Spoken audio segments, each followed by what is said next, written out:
السلام علیکم پیارے دوستوں، کریٹیو مسلم چینل میں آپ کو بہت بہت خوش آمدید۔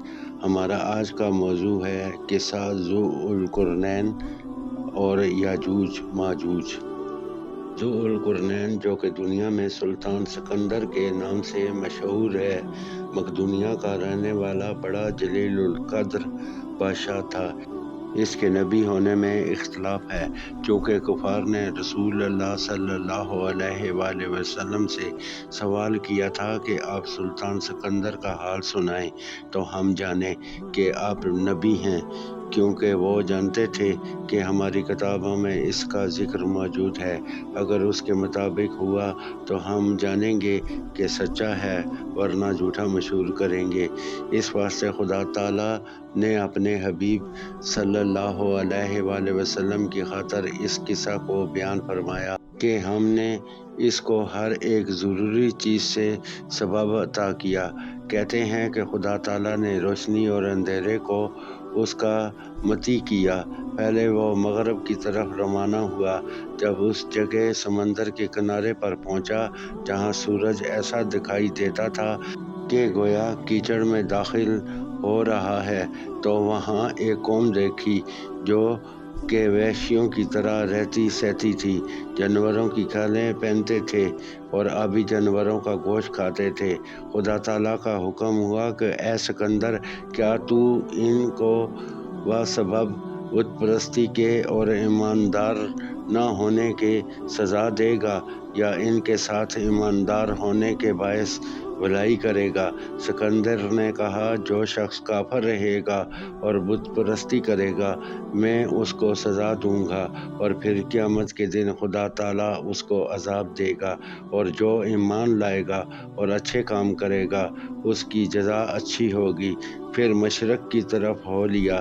جب اس جگہ پہنچا جہاں سورج پانی کے چشمے سے نکلتا ہوا معلوم ہوتا تھا، وہاں بھی ایک قوم دیکھی جس کے پاس گھر اور مکان نہ تھے۔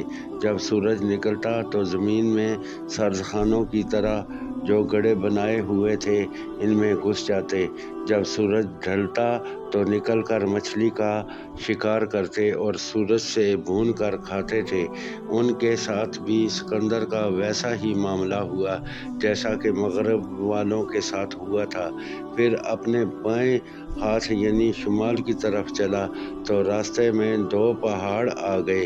ان کے پاس ہی ایک عجیب و غریب شکل والی قوم نظر آئی۔ سکندر تو ان کی زبان نہ سمجھتا تھا، البتہ لشکر میں ایسے لوگ تھے جو ان کی باتوں کا ترجمہ کر کے سکندر کو سناتے تھے۔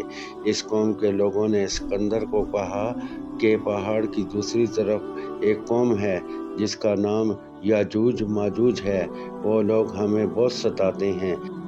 اگر ہم تیرے پاس کچھ خرچ لے آئیں تو تو ان کے اور ہمارے درمیان دیوار بنا دے۔ سکندر نے کہا، تمہارے خرچ کی کچھ ضرورت نہیں، البتہ کچھ اپنے ہاتھ پاؤں سے مدد کرو۔ سکندر نے کہا کہ لوہے کے پترے لاؤ۔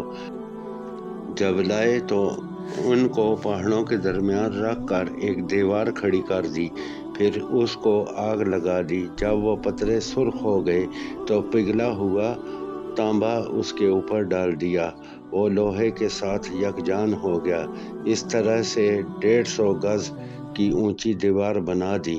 پھر یاجوج ماجوج کی قوم اس کے اوپر سے پھاند کر نہیں آ سکتی تھی اور نہ ہی اس میں سوراخ کر سکتی تھی۔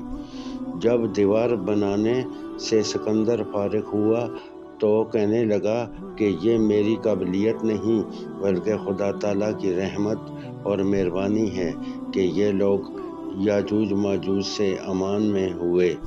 جب یاجوج ماجوج کے نکلنے کا خدا کا مقرر کردہ وقت آئے گا تو اس دیوار کو پست کر دے گا۔ اس دیوار کا یاجوج ماجوج کی راہ میں سے دور ہونا قیامت کی نشانیوں میں سے ایک ہے۔ امید ہے دوستو آپ کو ہماری یہ ویڈیو پسند آئی ہوگی، اور ہمارے چینل کو سبسکرائب کیجیے گا اور ہماری ویڈیو کو لائک کیجیے گا۔ آپ کا بہت بہت شکریہ۔ خدا حافظ۔